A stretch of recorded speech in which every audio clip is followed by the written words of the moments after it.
Hey, sorry about that. So it's weird because I made all this space on my phone so it would record more, and then it still cut out even earlier than yesterday's video, which was like, what? I like specifically, whatever. So sorry about that. But let's keep going. So if you picked number three,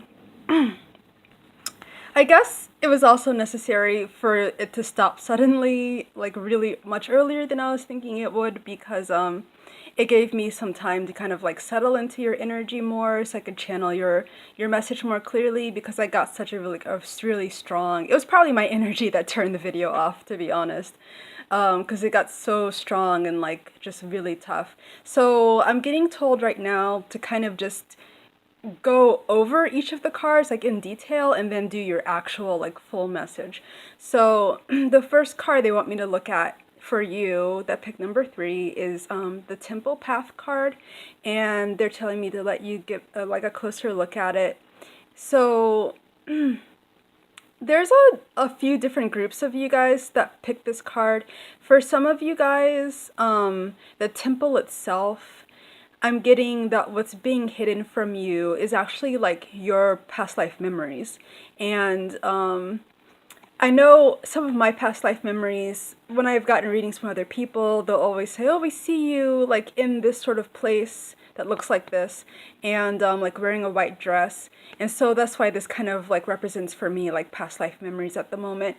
And it doesn't necessarily, it could match, your past life memories could match like something like this, or like a Greek or like a Roman kind of setting, or like Atlantis, because this is very like Atlantis or Lemurian to me.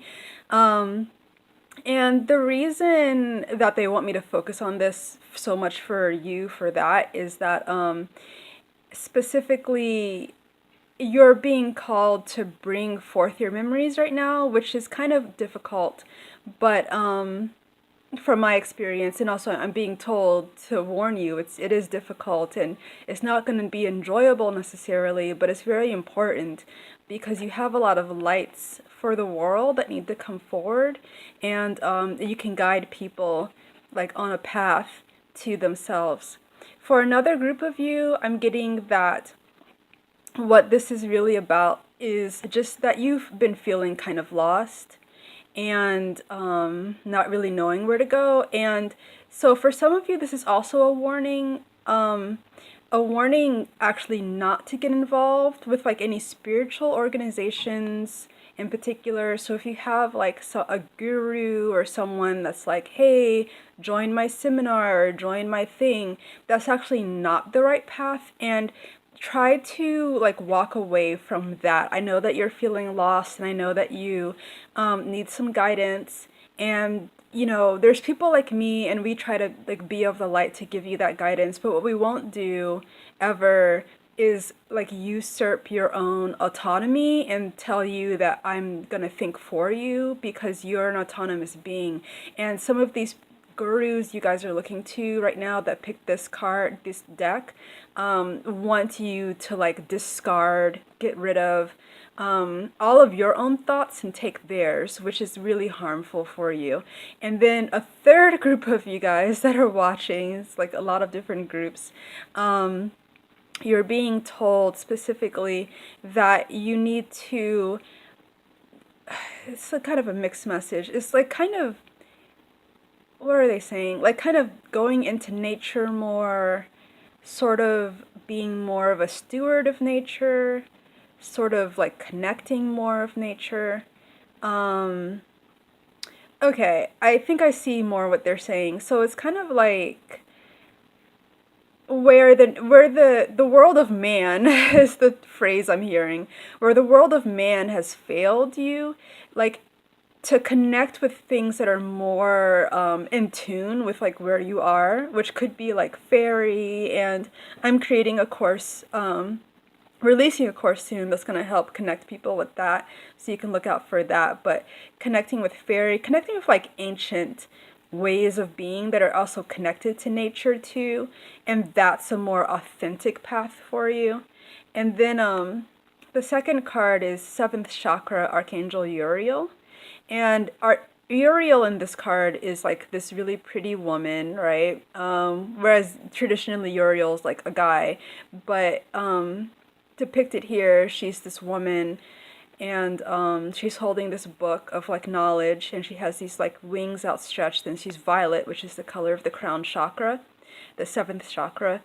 And this is for all of you guys that picked deck 3.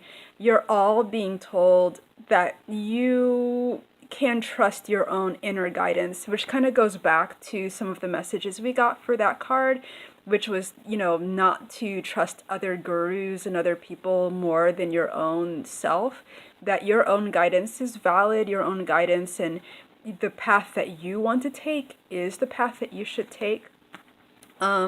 But for a lot of you guys watching, this is also very difficult. You might have a lot of forces telling you, no, you should believe as we believe. You might have families that pressure you to think in a certain way that's very dictated, and that you're only supposed to think in a certain way. You might have your society in general, your country where you live might be very oppressive and might tell you you're not allowed to be your full self, and like this authentic knowledge you're getting is just not allowed in our country, and you can't be that. But you have strength, you have courage, you have a lion inside of you, and you have this halo around you too. You see this person, so she's ordained to and it could be he or like third gender, like whoever you are, whatever you identify as, in whatever country or place that you're in, you actually have this strength inside of you. You're actually blessed and can move forward with presenting your authentic self and being your full self. And then, I know this is like really deep so far, but hopefully it's helpful. And if it's not resonating, you can always pick one of the other decks or another reading as well, from me or someone else. So then your 2 cards from this Sacred Circle Oracle deck are Phagus and this Wise Woman card.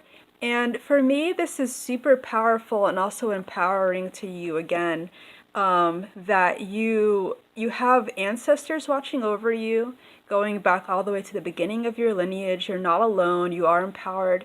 You have all the nature gods and spirits watching over you too. And they really want you to succeed, and you're not alone. So you are empowered to be, who you truly want to be, to give the message you truly want to give to the world. You don't have to cower down because of your family or because of a guru on the internet or maybe someone you met in your town. You don't have to cower down for anyone. You are a holder of knowledge. You are important in yourself. That's the most important message I want to get through, that you are important. And you are the person that can give messages to people or give guidance to people. You don't have to follow someone that maybe is a false guru. Like, you have the power. So I hope that's super helpful. And Oshun is also saying, I'm blessing you and I'm with you as well. Okay, I hope that's helpful, you guys. And feel free to leave me some comments and likes and subscribes and all that stuff. Thanks for watching. Talk to you later. Bye.